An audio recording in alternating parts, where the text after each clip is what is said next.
Hey everybody, thanks for joining me. My name is Jacques Spitzer and I'm with Raindrop Branding and Advertising. I started Raindrop over a decade ago, and I'm happy to be with you today to be just sharing some things that we've learned along the way, and some tips, some tricks, some things that have helped our videos and our advertising to really scale, to reach new audiences, and to grow multiple businesses by over $10 million in direct-to-consumer sales within really months of just starting to work with them. This type of content is content that we view as edutainment, and I feel like it's a completely different way of thinking about advertising. I feel like a lot of advertising, used to be that you had, a defined, unskippable audience. People were either thumbing through a print ad or they were sitting in front of a television and they couldn't even skip through an ad. And then, of course, DVR came to be. But now we're living in a world where I feel like so many advertisers are trying to find precious attention and connect with people, but it's harder than ever. It's something that people are able to block your ads, skip your ads, and so our goal is now to, instead of create just great ads, is to create ads that make it so that even if you can skip, you won't want to. And so that's what we're going to talk about today. My background is I view myself as a strategic storyteller. I work with our team of amazing copywriters, comedians, production team members. We do the entire everything from the strategy to the writing to the production, the post-production, and even the implementation of the ads themselves out in space. And so I'm the first of many team members in this series that will be presenting to you guys some really cool ways of thinking about your advertising. So we've had a tremendous amount of success creating ads for companies like Dr. Squatch. They've had well over 200 million views on videos that we've created for them. We've created ads for William Painter, one of their main flagship ad that did over 70 million views scalably on YouTube.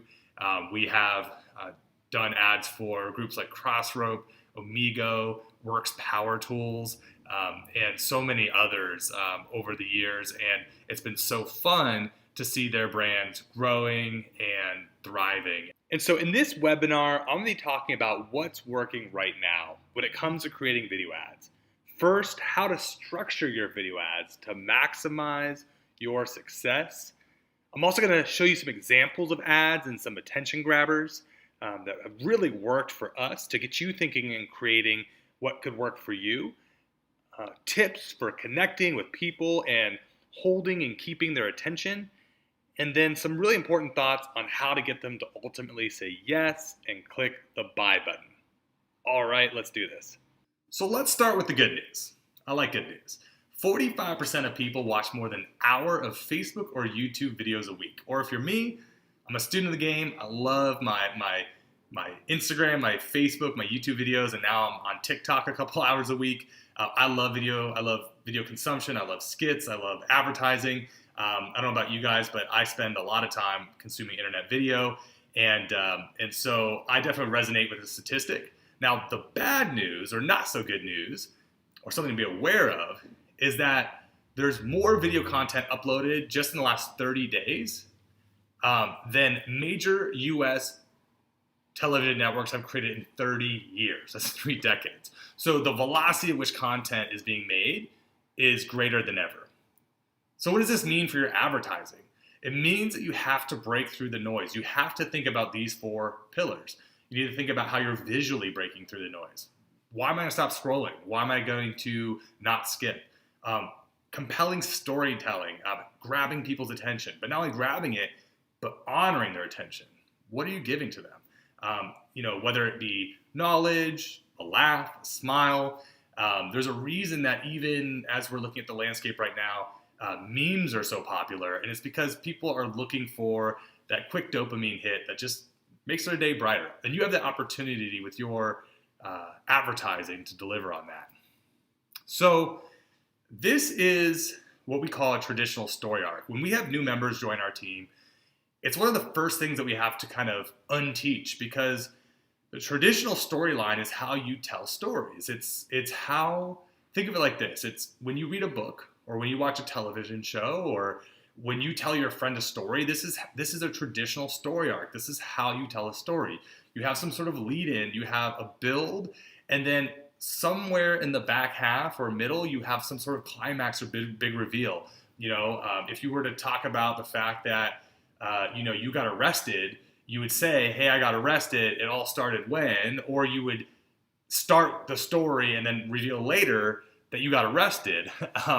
And so the bottom line is that there'd be like a build, there would be a climax to the moment, and then there'd be this backside, which we call in the traditional arc for selling, the offer, and sort of like a brand or a call to action at the end. And so the problem with this traditional story arc is it's completely wrong if you want to sell things online. And so this is the new story arc. This is how we think about our advertising, which is that within those first 3 to 5 seconds, you need to start high. You need to start with something that's visually interesting and provide some sort of climax or big reveal, some sort of problem statement that makes people sort of stop and take inventory of what it is that they're just going through their day, right?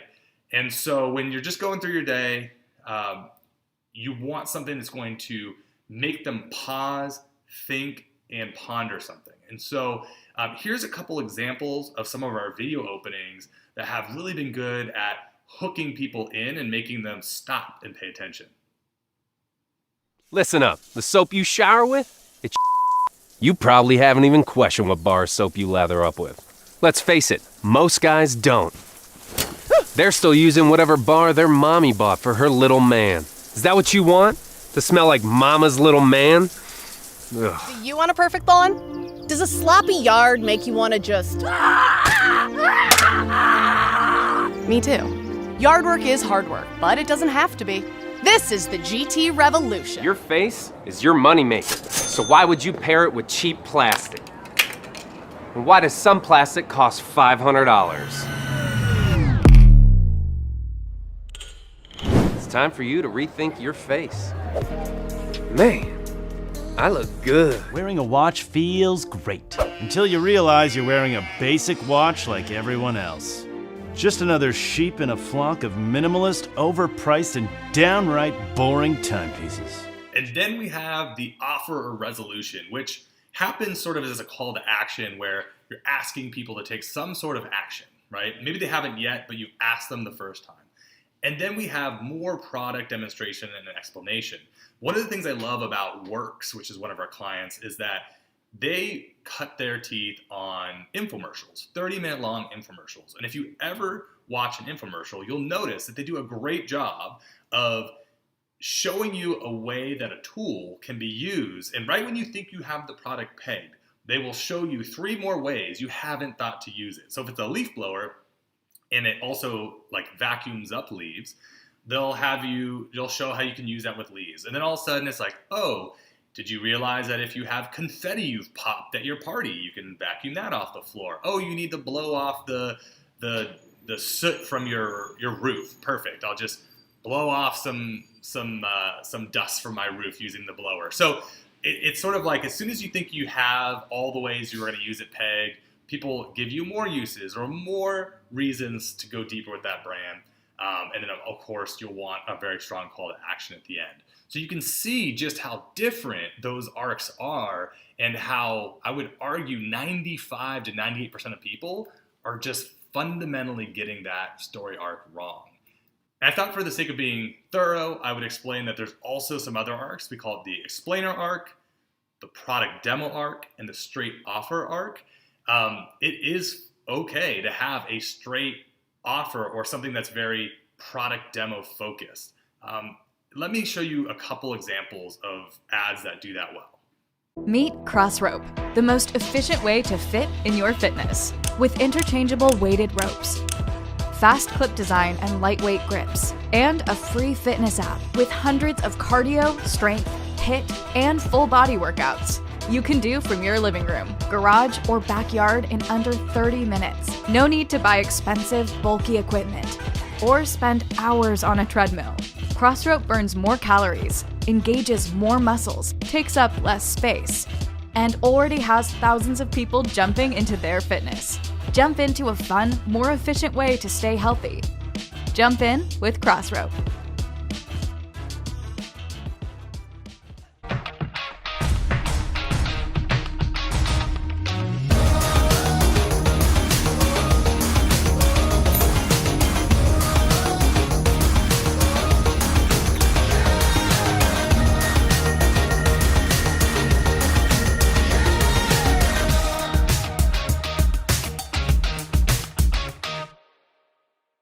Okay, so now that we have the structure down, let's talk about some of these other tips and tricks that will really help you make up that last 10%. I would say that the actual structure of what you're trying to do is almost 80 to 90% of creating a video ad. It's that important. But there's a certain amount of magic, a 10% that's sort of intangible that you have to generate and create that takes it that last step. So it's kind of like the fundamentals are there. It gives you the best chance of making that shot, if you will. I kind of think of it like a basketball shot, but it doesn't guarantee any sort of results. Of course, no marketer can guarantee results, and if they ever tell you that they can, please run. But we can put ourselves in the best possible position, and so thinking about that formula helps. Here's some other tips. Attention. Now, I always say it over and over again. If without attention, we have nothing as advertisers, right? We have absolutely nothing. So not only do we need to earn it, we need to realize that every 10 seconds only buys us another 10 seconds. It's not like if you hook someone in the beginning, they'll stick around for a minute. You have to keep that pace up. With us, we think about moving really quickly and being able to look for certain impacts, whether it be sound effects or quick cuts, transitions, to keep people moving. And then also, as we talked about earlier, with those first 5 seconds, you need to shake people out of their mindset. People are just going about their lives, especially if you're running an ad before a YouTube video. They're not there to watch your ad. They're there to watch a different video. But if you can give them something more interesting than the video they're going to watch anyway, well, then you win. And then we have connection. Connection goes hand in hand with attention. First, you need attention, then you need connection. And so when it comes to connection, what we're looking for is if there's a spokesperson, I want to see a close-up on their face every 10 seconds or so. That creates a connection to the audience. I always think about, too, with connection, that language is so important and that people are, in terms of the U.S., at about a 6th grade reading level on average. And so that was one of the first things I learned working at NBC out of college was that, you don't want to use words like occur. You want to say it happened or it's happening instead of occurring. Or instead of procurement, you'll want to say we got this or we found this. Does that make sense? So people don't resonate with words that are too complicated and it will lose them. Now, of course, that depends on your audience, but if you're trying to hit a broad audience, keep in mind that the average reading level in America is 6th grade and that it can take multiple touches. We're talking, that's the reason for remarketing. It's not always the first time that you speak to somebody that you'll connect with them. That's why thinking about it in terms of not only one video, but a series of videos in your funnel. So they see the first video, then they see the second video, then they see a third video. It continues to create that connection. And then finally, emojis. Emojis are interesting because I think that to an extent they're seen as maybe a little bit more slang and unprofessional, but I would argue that a majority of people now use emojis to talk to each other and communicate with each other. And I think about hieroglyphics and the fact that they were emojis essentially years and years and years ago. And I think that we're going to continue to trend in a direction where using emojis for connection and advertising, especially in ad copy, is totally okay. Another awesome tip that I can't stress enough is that, remember we talked about people watching more than an hour of video on Facebook? Well, 85% of people watch those videos without sound. So please, if you aren't already, make sure that you are putting some sort of captions on all of your videos. You can use rev.com, rev.com. So one of the sites that we use in order to get. Well, you guys are more the procure audience, but to get the captions, and they'll actually give you a file type that you can just upload for your videos. Validation. Now, validation and reviews really matter, whether it's on the landing page that your videos send people to or within the videos themselves. Testimonials, human interactions or reactions to things, and conveying a sense of the senses through the screen, especially with products, is so important. So when you have a fabric, you want to see people reacting to how it feels. When you have a smell, you want to see someone reacting the way it smells. When you have a lather or something tactile, you want to see someone actually interacting with it and validating what you're trying to say about that product. And I would also argue that just throwing out 5,000 5-star reviews, it used to be a thing. Now that everyone started doing it, it's like you have to push that a little further. What does that mean? Why does it matter? And validation is hugely important. And then emotion. So this is the last tip I'm going to give for this particular event, but emotion is also so important. So in the book, Never Split the Difference, it's a great book on the power of negotiation. They talk about people who have an area of their brain that's been damaged where emotions are formulated. And so the study goes into detail about how people who have the inability to feel emotion can logically tell you what decision they should make, but they can't actually take the action. And when I think about this, I think about what it's like when you turn on a grill with propane, but there's no spark. There's nothing to give it that fire. And that's what we have to remember with our call to actions, with our advertising, is that unique value propositions are great. How it's made is great, but it's all about the why. It's all about sparking some sort of emotion that makes people take action. Because without that, you're just a bunch of propane without a spark. Create that spark. Focus on what are those emotions you're trying to bring out using your video ads. So with that, I am going to leave you with one of our videos in full. It is one of our most successful videos in the history of our business, and it's helped Dr. Squatch scale multiple times over, and subsequent videos for their hair care or telling new ways of telling their soap story has been an absolute incredible journey and ride together. And so I want to show you guys that original ad that is proof of how well that this can work. Listen up, the soap you shower with, it's you probably haven't even questioned what bar soap you lather up with. Let's face it, most guys don't. They're still using whatever bar their mommy bought for her little man. Is that what you want? To smell like mama's little man? Ugh. But now you can upgrade your shower game with Dr. Squatch Natural Soap. I'm talking about natural, nourishing, cold-pressed, hand-cut soap for men. Men who use their hands. Men who build things. Men who open the pickle jar on the first try. Men who catch foul balls without spilling their beer. You won't just smell good either. Your skin will be healthier and more nourished. Dare I say, soft. Oh, men aren't supposed to have soft skin? Yeah, well, men weren't supposed to cry during movies. And then they made the movie Rudy. He's so little. You want to smell like the forest? Boom, pine tar, we've got you. You want to smell like the sea? Boom, nautical sage, we've got you. You want to smell like you just got off a boat in the Caribbean? Boom, bay rum, we've got you. And with 6 more cents, we've got you covered no matter what kind of man you are. Now you're wondering, why have I been doing it wrong for so long? During the First World War, big soap started taking out all the natural ingredients to make production cheaper and faster. And they replaced all the natural stuff with chemicals. Chemicals like sodium lauryl sulfate, parabens, and dioxane. Chemicals linked to depression, liver damage, cancer, and low sperm count. And worst of all, dry skin. Oh, your poor balls, all dry, empty, and sad. But there's good news. We make our soaps with natural ingredients from the earth. Ingredients like oils, plants, goat's milk, Greek yogurt, oatmeal, shea butter, and citrus. No. Turn your shower game up to 11. With the smooth lather of gold moss or the exfoliating woodsy bliss that is pine tar, get ready to step out of the shower feeling alive. Still not sure? Here's a couple reviews from real customers. Joseph S. says, This is the perfect bar of soap. It's like it was handcrafted in the Northwest Forest by beautiful tiny elves.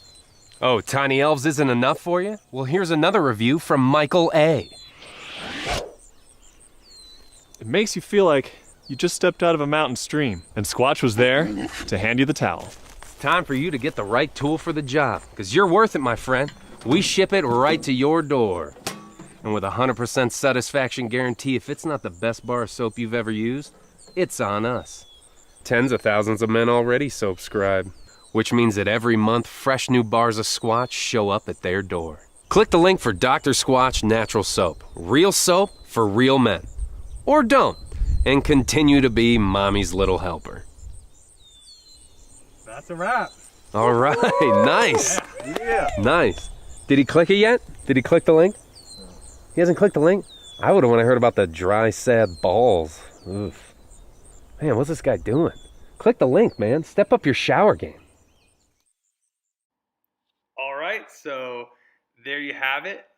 We have a couple minutes left here, and I'm going to kick it over to Priya with our team to facilitate a short Q&A.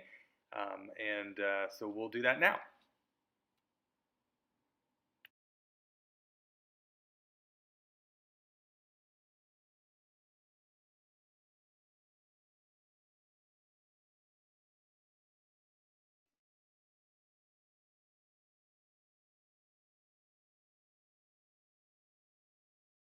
What's working now? My name is Priya Iyer. I'm a brand supervisor at Raindrop Marketing, a branding and advertising firm located in sunny San Diego. The past few months have certainly been a whirlwind for all of us, and it's feeling pretty difficult to find stable ground in our current normal. So we're excited to be having some of these conversations today with some of the experts on our Raindrop team as we all navigate these uncharted waters. I'm here today with Jacques Spitzer, CEO of Raindrop Marketing. Hello, hello. Priya, thanks for helping facilitate this Q&A and to help get this webinar series kicked off. And I'm looking forward to checking out your webinar here later in the month. Yeah, absolutely. So given what you just talked through today, Jacques, I'd love to ask you a couple of questions. I want to start off by asking, what has been the biggest shift that you've seen in storytelling digitally in the past 10 years of Raindrop Marketing? Yeah, interesting. I think back on the last 10 years, and instead of answering that question with a word, I'm going to do it visually here. This is the biggest difference maker in terms of digital marketing. Not only how much time we spend consuming on this, but think about its implications with video advertising. If you used to want to see an online ad, you'd have to be sitting at a desktop computer or a laptop.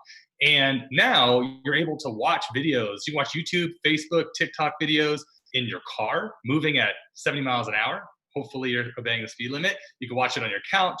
You can watch it just about anywhere, obviously, that you get service. And I'll be honest, I don't really know what 5G means, but I know it'll mean faster YouTube loading videos. So I'm sure we can all rejoice on that. But that's a huge difference maker in what the last 10 years have looked like and also where it continues to head. Yeah, absolutely. That's super helpful. I have a question here from one of our viewers.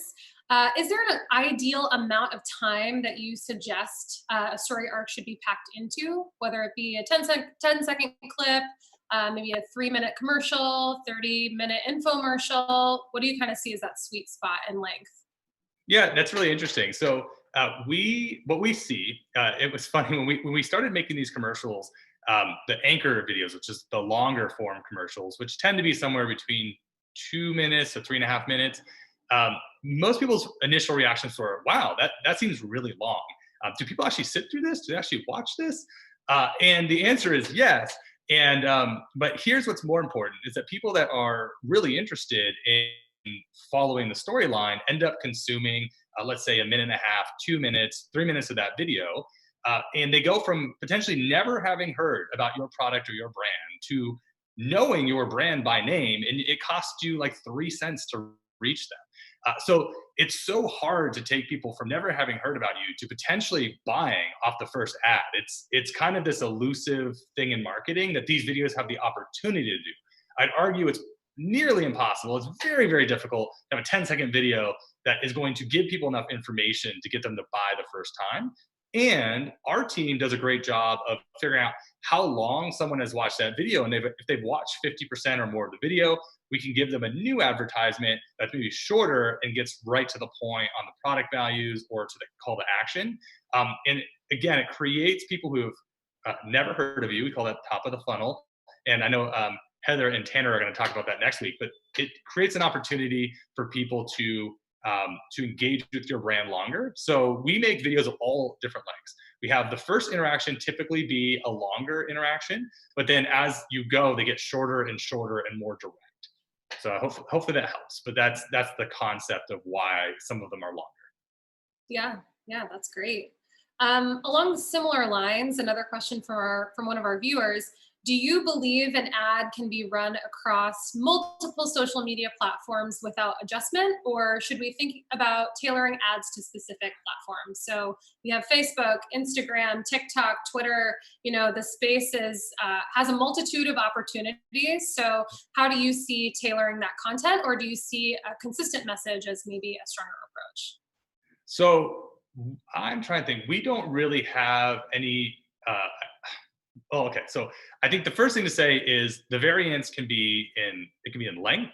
It can be in the use of subtitles, and it can also vary in actually form or format. We use a lot of square tiles, which are you'll probably see them on Instagram and on Facebook. We use a square format a lot of times on Instagram and Facebook. Instagram kind of has like a 60-second time limit before you'd have to jump over to something else. So we're usually not using our longest form videos on Instagram. And on Facebook, it's tremendously important. You saw the statistic earlier. People don't have their audio on a lot of times. It's really important to lead with something visual, something that tells people about what's going on immediately, both with super text is what we call it. It's like those text graphics, but also just really getting their attention because they're just scrolling through. YouTube is kind of this interesting Wild West because people are there to watch video, and so they have their audio on, which is unique. People have it's pretty rare to actually get people on the internet listening to audio, but if they're about to watch a YouTube video, chances are they have their audio on. And so that's why we've seen a lot of success with these longer form videos. People are there to be entertained. Majority of what's on YouTube is either educational content, it's current events, it's makeup tutorials, it's workouts, it's prank videos. And so we find that by creating ads that are native to what people expect on that platform tend to perform better. So I know it's not a direct answer, but the answer is we definitely tailor it per each of the different platforms. And of course, TikTok is a completely vertical format, and it's something that we're just starting to get into. Yeah, awesome. Super helpful. I have one more for you, and then any other questions that come in, hopefully we can answer perhaps over email or something like that. But this one's a fun one to close us out from a viewer. Can you tell us about a moment where your initial idea didn't work and what steps you took to adjust that idea to set you up for success from there? Yeah. After we did the very first Dr. Squatch video, we came out with a secondary series of videos that were, it was the lather test and the scent test. And those videos, the lather test actually performed pretty well, but the scent test did not. And what we realized is when using humor, that it's really important that you don't make a joke of the product. So humor can surround the product, but the product itself needs to be taken seriously. And in that case, I wouldn't say we made a joke of the product, but with the scent test, what we had was people blindfolded, smelling the soap, and then making these like absurd comments about the way it smelled or made them feel. That didn't work. It didn't resonate. But one of our ads that later on did work really well is we took the bars of soap out to the beach. We brought like a washer that you would like a shower for a camp where, if you go camping, you get the pressure going, you can hose people down. And we just had guys using the bars of soap right there on the beach, and women like smelling them and being like, wow, this smells great. One of our best performing assets we've ever made. And they used it in a mashup video of a lot of videos that we've created for them recently. And that video alone's done about 50 million views, just a mashup video of some of the other successful videos just in the last like 2-3 months alone. So that was definitely a learning lesson that we learned early, and we have done our best to not make the mistake. And it's the number one thing I see when I see other companies try to do humor is they just try to make it super funny, but they lose sight of the fact that the product needs to be taken seriously. Yeah, that sounds like a super valuable lesson, and one that it seems you can apply across many different brands. So that's great. Thank you for sharing that. Looks like we're just at time now. So I want to thank everybody so much for tuning in. We have a few more webinars lined up in the weeks to come. So we'd love to have you. Hope you found this helpful. We're going to send out a survey after this, perhaps tomorrow. So once you receive that survey link, we'd love to hear feedback from you. We want to get better. We want to be speaking to topics that you find to be valuable, and we want to be able to give back in that way. So thank you again so much, everybody, for joining us. Hope to see you back here next week, and we'll talk to you soon. Thanks, guys.